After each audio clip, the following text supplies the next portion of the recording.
Our franchise has a wonderful tool, it's a forum that franchisees contribute to and talk about their experiences. And I found that to be a wealth of information and support for me, because there are franchisees nationwide, not as many in Chicago, obviously with retail stores. The other two had to close, so I'm the sole retail store owner of a Maui Waui franchise in Chicago. But there are other store owners around the country who contribute to this forum and talk about things that affect me that I didn't know. For example, that these cups were flawed, or you can do this with this mixture, or just general franchise information. So I found that to be invaluable, more valuable than the actual franchisor giving me information. So us franchisees sort of have our own clique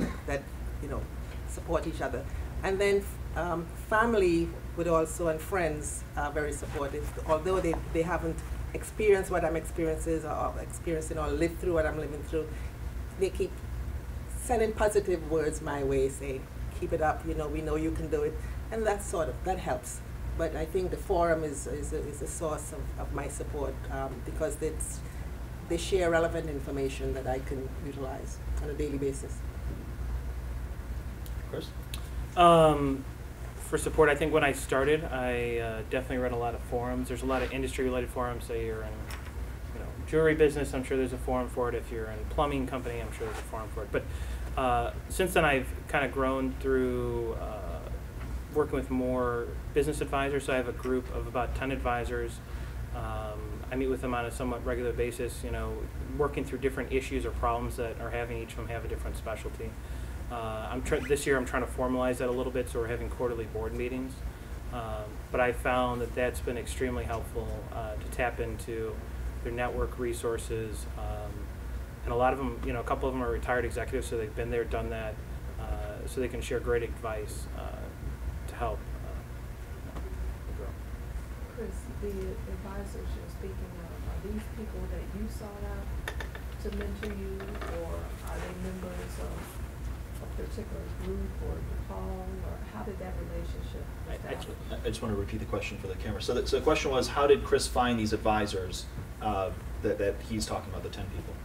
I think 7 out of the 10 I've met through the Coleman Center over the last 5 years. It's not something that was just like, I meet him at a networking event, I'm like, hey, you should be one of my advisors. It's more, let's grab a coffee a couple of times and build some sort of relationship.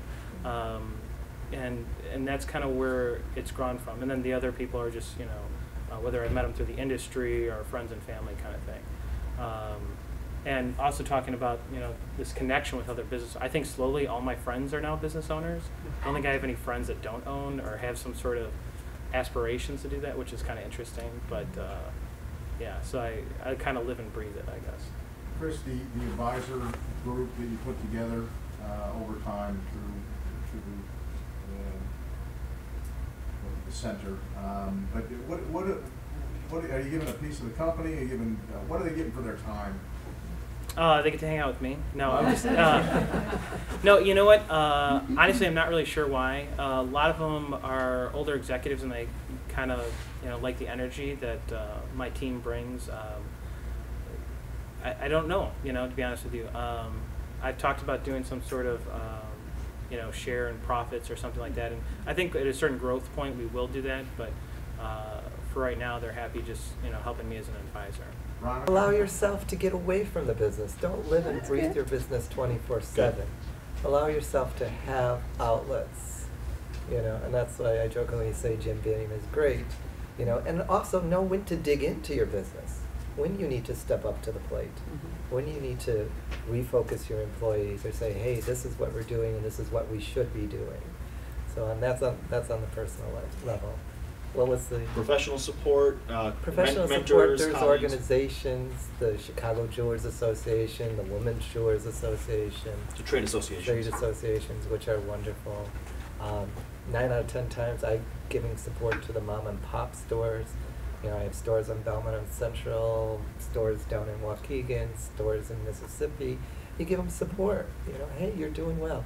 Can I keep your items a couple? Yeah, keep them. They're there. Yeah, I'm telling them, keep 75,000, 100,000. Keep it. Just make sure your door is open. That's important. That So it sounds like you're talking about peer contact. support. Peer support, human contact, back and forth. Yeah, I bang the drum a lot on networking, but I will tell you it's huge. And it's also a question of giving if you want to get back.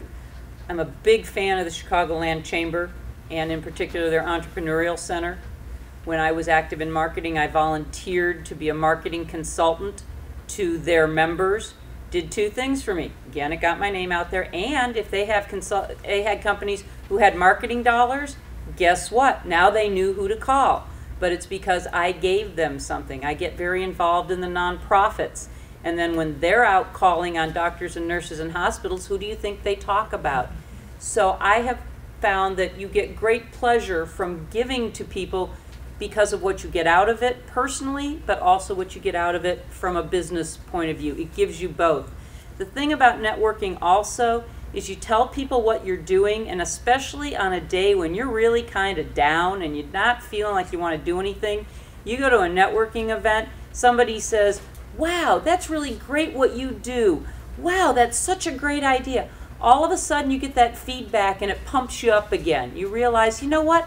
I started doing this for a reason, and I know that I'm doing it for the right reasons, and you're getting that reinforcement from the people around you who say, that is really great. And then you can kind of get back on your horse and get going again when you're having a bad day. When I was trying to do sales, which I was terrible at, I hated picking up the phone. And somebody said to me once, start your day by calling your mother, your sister, your best friend, somebody. Get talking.